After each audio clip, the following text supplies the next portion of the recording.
10분 인터뷰. 네, 이슈의 핵심을 10분 짚어드리는 10분 인터뷰 시간입니다. 윤석열 후보가 국민의힘 대선 후보로 선출된 지 열흘이 지났습니다. 선대위 구성부터 앞으로의 선거 전략까지 궁금한 게 참 많은데요. 국민의힘 선대위 김병민 대변인을 모시고 관련 이야기를 아주 구체적으로 좀 여쭤보도록 하겠습니다.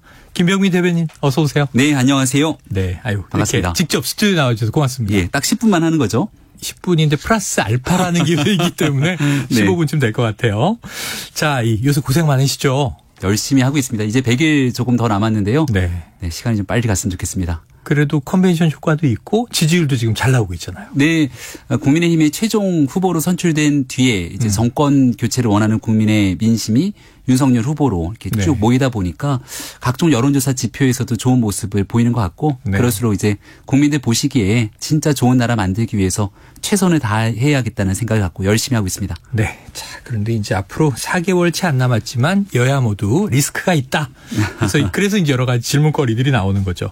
자, 윤석열 후보 주말에는 그 이재명 후보는 불경을 누볐는데 예. 선대위 구성에 고심하고 계시다가 한국 시리즈 관람을 했어요.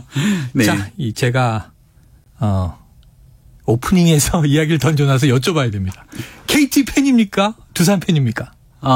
어디를 응원했습니까? 자리는 KT 자리에 앉았고요. 네. 예, 1루 쪽 자리에 앉았고 그리고 어디를 응원하느냐라고 하면 어제는 당연히 KT, 두산 모두를 응원했고요. 네. KT석에 앉아서 두산이 안타를 칠 때 박수를 치니까 네. 세게 치지는 못했던 것 같고요.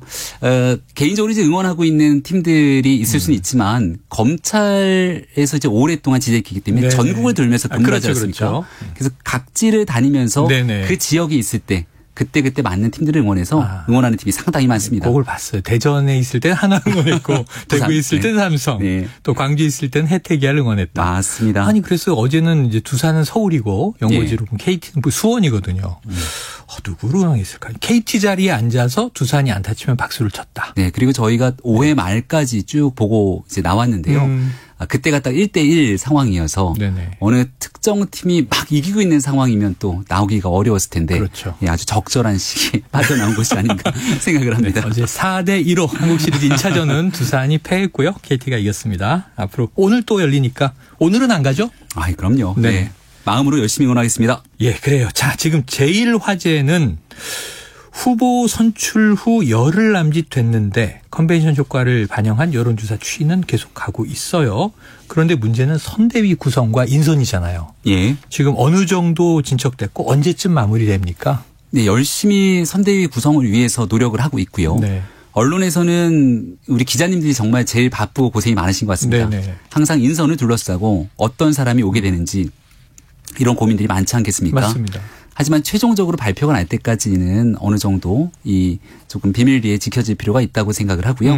아무튼 국민들 보시기에 정권 교체를 원하는 많은 분들이 그래 정말 외연 확장을 위해서도 노력했고 또 기존의 윤석열 후보와 함께 든든하게 열심히 노력했던 사람들 모두가 통합형으로 선대위를 잘 구성했구나 이런 네. 느낌이 들 정도로 최선을 마지막까지 다하고 있습니다.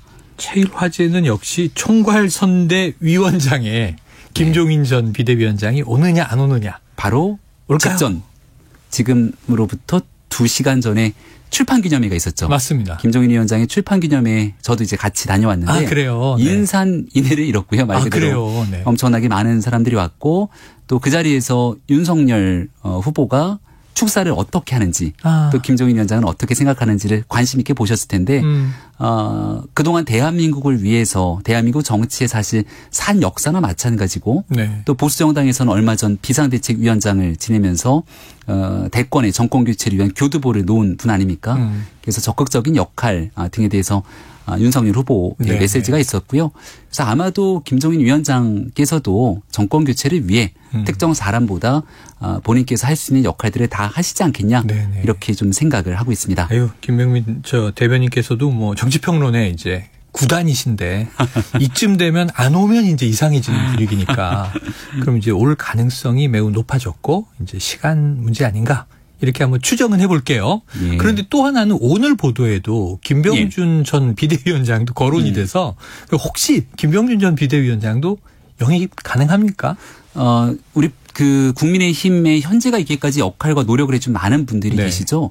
그래서 누구라도 정권 교체를 위해 힘을 보태겠다라고 얘기를 하면 같이 함께할 수 있는 가능성들은 꽤 높은 것 아니겠습니까? 가능성 특정 높다. 사람 누구를 이렇게 딱 찍어서 언급하기에는 아직까지는 어려움이 있기 때문에 네. 제가 앞서 김종인 위원장님에 대해서도 그런 좋은 정치 원로로서의 모습들을 얘기를 했던 거고 사람에 대해서 어느 자리에 어떻게 오겠다라는 것은 모든 것들이 아직 다 수면 아래에 있기 때문에 제가 말씀드릴 수 있는 게 한계가 있다는 점 양해 부탁드립니다. 특정적으로는 이야기할 수 없다. 그렇죠. 발표가 나와야 알겠죠. 지난 금요일에 이준석 대표가 이 자리에 오셔서 인터뷰를 하셨는데 그때 김병준 전 위원장의 이름은 공식적으로 거론된 바가 없다. 이렇게 얘기를 하셨고. 네. 하지만 또 지금 김병민 대변인 얘기를 들으니까 가능성이 꽤 있는 것으로 느껴지고. 저는 네. 가능성이 있다기보다는 네. 많은 분들께서 제가 여기서 뭐 누군가를 배제하거나 또 누군가가 확정됐다라고 얘기할 수가 없는 입장 아니겠습니까? 하지만 또 통합형 이렇게 이준석 방점을. 대표 입장에서는 또 본인이 생각하고 있는 국민들의 눈높이에 맞는 혁신형 모습에 대해서 늘 강조를 하고 있는 정도가 아닌가 싶습니다. 그럼 오늘 중앙일보에 이제 김병준 상임선대위원장 유력하다 이렇게 했는데 이 오보 가능성이 있는 이런 거잖아요. 기사가 나올 때마다 아침에 전화기가 불이 납니다. 그렇죠. 이렇게 인터뷰 나오시면 또 이제 막 질문 공세에 시달리고 이해가 되는 거고요. 자, 이게 오늘 또 이런 기사가 있어요. 대선에서 당 살림살이. 결국은 조금 전에 저희가 일부에서 기자들도 분석했는데 뭐 200~300억 원대 이제 선거 자금을 또 운영해야 되지 않습니까? 이 사무총장 자리를 놓고 윤 후보와 이 대표 간에 갈등이 있다. 곡간지기를 누구로 할 것이냐. 한기호 현 사무총장이 거취를 일임했다. 뭐 이런 이제 보도들이 있어서 그럼 이 부분에 대해서는 혹시 좀. 저도 어제 저녁에 있었던 보도를 통해서 확인을 했고요. 선거 때가 되면 사무총장의 자리가 중요하죠. 그리고 그렇죠. 보통 선거대책위원회가 되면 이 총괄 선대 본부장과 사무총장이 겸직을 하기도 하고 그래서 실질적인 실무 또 당에 관한 이 전폭적인 조직과 또 자금을 어떻게 효율적으로 분배할지 이런 역할들을 하기 때문에 아마 이런 얘기가 나오는 게 아닌가 싶고요. 다만 확실한 건 윤석열 후보 그리고 이준석 대표가 굉장히 자주 소통하면서 의견의 그런 이견이 거의 없는 상태처럼 잘 진행이 되고 있기 때문에 지금 조금만 틀어지는 혹은 그 내용이 조금 다른 방식으로 흘러가는 것 같으면 갈등, 불화 이런 기사들이 나올 수밖에 없는 시기인데요. 당 내부에 있는 사람으로서 이준석 대표, 윤석열 후보 그리고 지금 나오고 있는 많은 인사들 간에 정말 불협화음 같은 거 거의 존재하지 않는다고 제가 말씀 다시 한번 드립니다. 존재하지 않는다. 그런데 또 여쭤봐야 됩니다. 오늘 최고위원회 또 보도가 조금 전에 나왔잖아요. 그러니까 윤석열 후보가 참석하기로 했는데 출판 기념회 오전에 참여한 건 아까 말씀 주셨고요. 그런데 최고위원회 윤 후보는 왜 모습을 보이지 않았는가? 그리고 또 이제 이준석 대표는 참석을 했는데 그 이제 또 이 여러 가지 메시지를 쏟아내는 이 대표가 모두 발언을 생략했는가? 이거는 불협화음이나 갈등의 조짐은 아닙니까? 그렇지는 않고요. 우리가 이제 월요일과 목요일에 공식 최고위원회가 있습니다. 근데 지금은 다소 특수한 상황인 게 대통령 선거 국면이고 후보는 최고위원회에 참석해야 되지만 또 최고위원회 참석보다 선거에 대한 활동으로 같이 움직여야 될 때가 많습니다. 예를 들어 지난주 목요일 같은 경우는 최고위원회 참석이 아니라 이제 광주, 수요일에 광주를 가고 목포에서 이제 봉화마을로 움직이는 일정을 가졌고요. 그럴 때 또 최고위원회는 최고위원회 나름대로의 의결기구로서 역할을 하는 거기 때문에 의례적으로 정례적으로 잡혀져 있었던 일정이지만 양해를 구하고 거기에 대한 오늘 오늘 조찬의 중요한 일정이 있었는데 아마 보도들이 조금씩 나오는 것 같습니다. 이용호 의원과 조찬을 가졌다라고 하는 얘기처럼 조금 폭넓게 더 많은 국민들이 정권교체에 힘을 좀 실었으면 좋겠다는 마음으로 여러 인사들을 함께 윤석열 후보가 만나고 있습니다. 외부 인사까지도. 자, 이제 어제 종부세 전면 재검토 우선 SNS를 통해서 나와서 이 공식 그런 공약 발표가 된 건가? 그랬더니 그거는 아직은 아닌 것 같은데 종부세 폐지 혹은 뭐 이제 부자 감세 아니냐 이런 비판도 있는데 종부세를 손보겠다. 이건 좀 공식적으로 시사한 것으로 이해도 되겠습니까? 전면 재검토라고 공식적인 SNS 계정에 글을 좀 올렸고요. 우리가 이제 캠프는 해산이 됐습니다. 해단이 됐죠. 캠프 때 얘기했던 많은 공약들 잘 간직하고 이어갈 것이고 그리고 이제 선대위가 출범하게 되면 전체적인 공식 공약들은 나중에 구체화가 될 것인데. 선대위를 통해서. 예. 근데 지금은 종부세에 대한 세금 폭탄이 이제 곧 떨어지지 않겠냐고 그렇죠. 국민들의 걱정이 큰 상황인데요. 문재인 정부 들어서 사실 세금이나 규제 등을 통해서 부동산을 잡을 수 있을 거라고 굳게 믿었던 것 같아요. 네. 근데 벌써 정권 말이 됐지만 부동산 값은 천정부지로 오르고 네네. 1주택을 갖고 있는 국민들께서도 이러한 세금으로 인한 많은 부담들을 갖고 있기 때문에 도대체 누구에게 도움이 되는 정책인가. 네. 여기에 대한 원점 재검토로 이 세금에 대한 부담들을 좀 감소시키려고 하고요. 양도세 문제도 꺼집어냈는데 네. 이유는 한 집을 갖고 있는 분들도 부동산 값이 많이 올랐지만 이 집을 팔고 이사하고 싶어도 팔면 세금 내야죠. 또 사면 취득세 내야죠. 그럼 내가 살고 있는 주택을 유지하기가 너무 어렵습니다. 네. 그래서 거래가 안 되고 있는 상황이 오히려 부동산 가격이 기이한 현상들이 나타나니 네. 이거 정상화시키기 위해서 전면 재검토에 대한 언급을 했고 구체적인 공약은 이제 조금 시일이 지나고 나면 국민께 보이는 날이 올 거라고 생각합니다. 네. 뭐 이제 여당 야당이 부동산에 대한 좀 시각과 접근 방식이 다르니까 또 여당은 당장 그런 부동산 부자들의 천국을 만들겠다는 거냐? 그러니까 이제 결국은 이제 종부세 문제도 여당도 고심해서 이제 부동산을 잡겠다고 이제 낸 거잖아요. 네. 안 잡히고 있어서 문제긴 하지만 이걸 풀어도 또 그러면은 이제 세금이 줄어드니까 부동산이 오르면 어떡하나는 생각을 하는 분들도 계실 것 같아요. 향후에 이제 어쨌든 다듬어진 정책 예. 공약으로 좀 기다려 보도록 하고요. 자, 이제 오늘 그 이재명 후보 쪽에 제일 그 큰 뉴스들을 보니까 부울경을 돌았는데 뭐 좋은 얘기 많이 한 것 같습니다. 스타트업 청년들하고도 간담회도 하고. 그런데 이 부산은 재미없잖아 솔직히.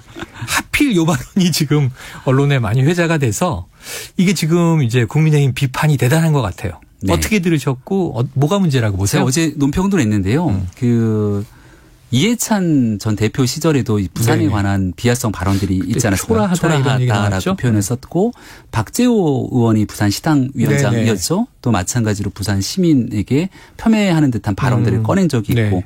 본인이야 뭐 재미성 측면에서 얘기를 했을지 모르겠습니다만은 부산에 계신 시민들 입장에서 바라봤을 때는 부산이 재미없잖아라고 하고 뒤에 가서 또 강남과 비교하는 발언들을 꺼냈기 때문에 네네. 이게 자칫 지역 폄훼성 발언으로 들릴 수 있는 소지가 크기 때문에 잘못된 발언들이 있으면 즉각 사과하라 네. 이렇게 얘기를 한 것이고요. 네.